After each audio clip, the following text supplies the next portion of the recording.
Good morning, everyone. Good morning, everyone. It's Lee Henson, President and Founder of Agile Dad, and it's time for today's episode of the Daily Stand Up. Without any further ado, let's get started. It's Monday, it's Memorial Day, and I am just in another dimension today. I'm so excited to be recording a podcast here live from my Salt Lake City office, but I'm also excited because today's a day where we remember here in the U.S. all those who fought to give us the rights that we have, to give us our civil liberties, to protect us, and to help us have all the things that we have today. And in appreciation of that, I thought today would be a good day to kick off a series based on an experience by John Boyd that he had in the U.S. Air Force.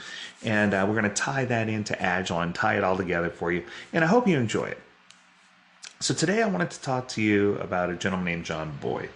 Informed by his experience in the U.S. Air Force, he developed the OODA loop, OODA. He presented it in 1995 in an article or presentation called The Essence of Winning and Losing. The OODA loop itself values agility over raw power and has been applied in business contexts as a way to gather competitive advantage. So by being able to execute OODA loop faster than a competitor, it allows a company to stay ahead of the game, undermine its competitor's ability to be able to respond quick enough. So, Jeff Patton kind of made this first element of the OODA loop popular, the observe element. And Jeff was just an amazing coach, an amazing guy. And I remember a conversation that Jeff Patton had with a group where he was, describing story mapping and going through and kind of mapping everything out. And I remember it was at an Agile conference. And I also remember Jeff Sutherland was there. And Jeff Sutherland was also a fighter pilot. So it's kind of fun to tie him in as an aviator himself. It's not surprising that with so many people who had either good strategic thinking backgrounds or military backgrounds, that OODA became really popular and became a key influencer of Scrum. So if you've never heard of this before, I thought I'd probably better tell you all four of the OODA concepts. So the first one, the one we're going to cover today, is observe. That's about understanding your environment, getting to figure things out. We're going to go into more detail about that one. The second is orient. Aligning on what's important and figuring out where you need to be. The third one is decide, which is agree on a course of action. And then the fourth one, of course, is act. Do it. Get the job done. And I think that too many times we get hung up in this loop and we're not doing it fast enough. In complex changing environments, enabling these four elements to occur quickly and effectively, that allows teams to leverage a broad range of skills and increase the likelihood of successful delivery. And it doesn't matter whether you're delivering a product, a service, whether it's on a war field or in a boardroom, these elements are going to help you gain successful delivery. So although there are probably 100 different ways to do each of these steps, technically, irrespective of which way you choose, the question is, are you doing something to anchor the team's focus and to visualize where we're going and what we're trying to do? This is where it enables complex interactions to emerge, which otherwise may not occur. So it's going to help you have good alignment and help you have a good opportunity to really get your head around what's really happening. So let's start with observe. So observing the environment. Of course, I mentioned Jeff Patton earlier. He definitely has my heart. He's one of my favorite people on the planet. And his story mapping approach is obviously the best way to observe. So if you've never done this before, this is where you're actually literally laying out a position based on a key persona or targeted persona. And you're copying down the steps to get from A to B to C to D. And then you're doing the interaction of the pieces below, the details below that are going to help carry you from one to the next. So this technique has become the standard, in my opinion, for visualizing product backlogs. This is how you help teams understand how a customer interacts with a product, a service, or a system.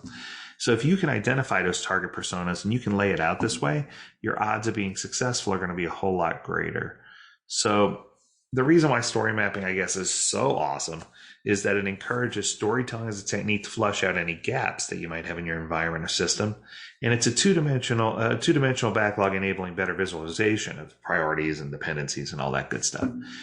It's also a great way to observe the environment and what a team will need to deliver and create value. So it's a good way for you to get your head around everything that's going on. Now, I tend to think of this more in a tactical method by, making sure we identify key personas, and that alone is hard, to make sure that we don't have too many personas or too few personas, and to understand what a persona really is and how it really impacts or what it should be doing. And I think that too often when we get into conversations about personas, oftentimes we end up down a rabbit hole of, are we stereotyping, or are we being abusive with the way that we're identifying personas? And to be perfectly honest, in every organization I've ever worked with in a coaching capacity, I've seen personas as an opportunity to really hone in and identify so that we could eliminate a lot of the documentation that's necessary, and so that we could identify the 20% that people will actually use. Because the truth is, if you have a product owner sitting in a silo who's creating all this and saying, this is what the consumer needs, only about 20% of what they create is something that actual consumer is going to really use. So I think it's important for us to identify and recognize that by using personas, we're going to limit documentation. It's going to help us limit work in progress. But the key here is that it's going to increase our ability to get a quick feedback loop so that we can identify that 80-20 rule and identify the 20% that people are actually using. Leveraging the chaos report by the Standish Group and figuring out what that 20% of the features is so that we can, have better acceptance criteria, cleaner backlog items, and a better understanding of how people flow through the entire product or service that we've created. So I wanted to keep Monday lightweight, but I want you to keep in mind that a lot of people fought hard for us to have all of these things that we have today. And more importantly, a lot of people gave everything for us to be able to have the freedoms that we have and to be able to have Agile for that matter. And I just can't express enough my appreciation to all those people in the Agile community who helped me personally and helped Agile Dad become one of the premier spaces, the premier workshops that exist today in the Agile community. So thank you to all of you for your support. Thank you for keeping me in your forefront of your mind. And thank you, as always, to all those who served us and to all those who gave all so that we could have all. And as always, we encourage you to stay healthy, stay well, and stay agile, my friends. Until next time, do take care.